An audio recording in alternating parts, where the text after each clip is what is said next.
Hey viewers, welcome back to Underdog Garage. Today we're doing a carbon cleaning on a 2-liter TSI engine from a VW.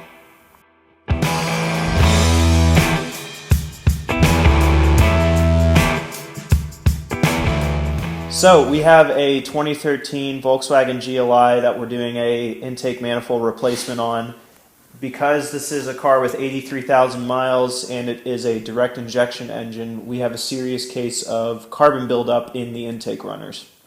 What we decided to do on this was a good old-fashioned, scraping the sticky bits and getting that done, and then doing a solvent soak and some brushing. And you'll see the details of that in the video, and it worked out quite well for us. So come along with us and let's see what we can get into.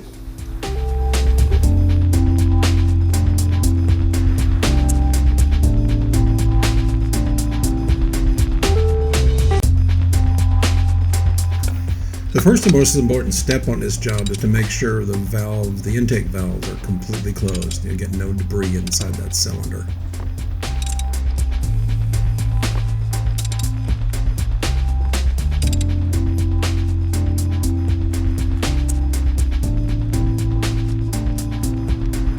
Step one in this process, and then repeated for each cylinder, was the dry scraping. And although it looks random, I am starting at the valve stem and then working to the sides and the base of the valve. Just taking the heavy chunks out first. Then in here in a sec, we'll vacuum them out. It's actually quite satisfying. It is sort of cruddy, but I felt like an automotive dentist.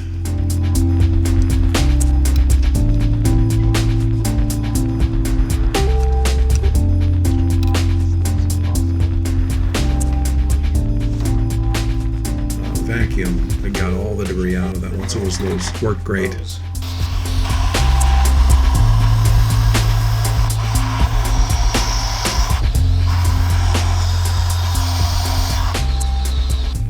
And you can see this is round one.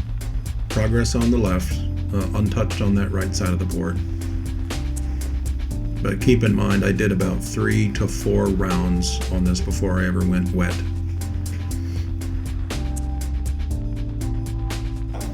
And now I'm going to brush out the intake ports with the brass brush. Wanted to try this as an experiment. I wasn't really happy with the results, so I didn't do it again on the other cylinders. They're just pretty much ineffective.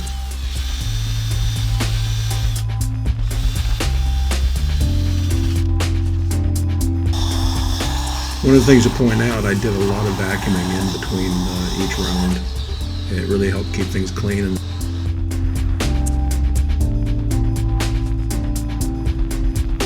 Using a product called Crean, you're probably familiar with it or have seen it. Really great effective stuff. And I do about a 20-25 minute soak on each round. It takes the stuff off.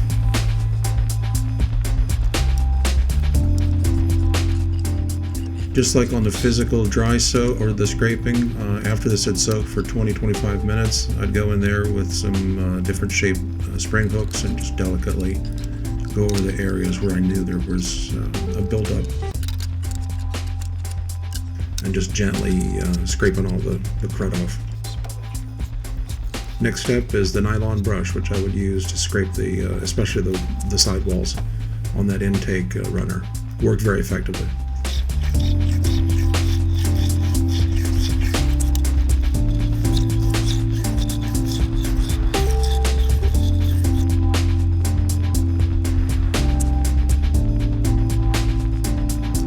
Here we're using a Mighty Vac and a larger reservoir to suck up all of the dirty fluid that's been soaking in there. Had never used this method before, but it worked really great.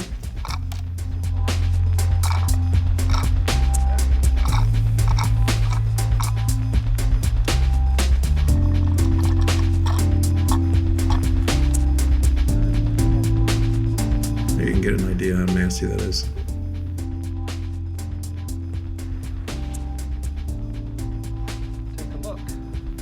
Here's what it'll look like after round 1 scraping and round 1 soaking.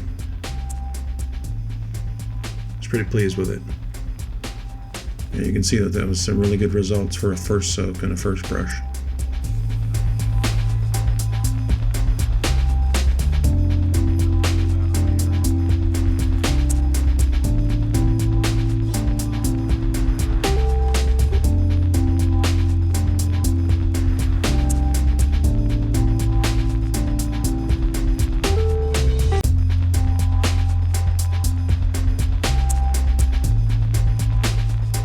Okay, as you can see, we had some success with this. It was great. It was a great experience. One of the things that we learned is this: the Crane solvent was really, really powerful, very effective.